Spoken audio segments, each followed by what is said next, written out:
Bureau chief اجلاس متحدہ وان آج 22 جون 2025 کی ایران، اسرائیل اور امریکا کے مابین جنگی کشیدگی کی تازہ ترین بریکنگ نیوز قارئین فخر نیوز کے لیے پیش خدمت ہے۔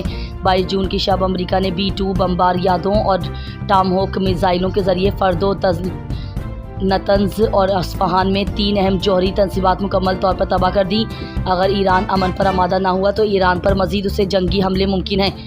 ایران پر امریکی حملوں کے بعد ایران نے جوابی کارروائی کے نتیجے میں اسرائیل پر 40 سے 86 میزائلوں کا حملہ کیا جو 2000 کلومیٹر رینج رکھتے تھے۔ ایران کی طرف سے اسرائیل پر نئے حملوں میں درجنوں افراد زخمی ہوئے۔ ایران میں پہلے سے جاری اس حملے کے سبب 430 اموات اور 3500 زخمیوں کے شواہد سامنے آئے ہیں۔ ایران نے اس حملے کو بین الاقوامی قانون اور اقوام متحدہ چارٹر کی سنگین خلاف ورزی قرار دیا ہے۔ اسرائیل اور امریکہ نے فضائی کارروائیوں کو ضروری دفاع ٹھہرایا ہے۔ اقوام متحدہ کے جوہری ادارے IAEA نے کہا ہے کہ اصفہان کے حملے سے تابکاری اجرا کا کوئی خطرہ نہیں، جبکہ عالمی اداروں نے فوری طور پر ہنگامی اجلاس بلانے پر بھی زور دیا ہے۔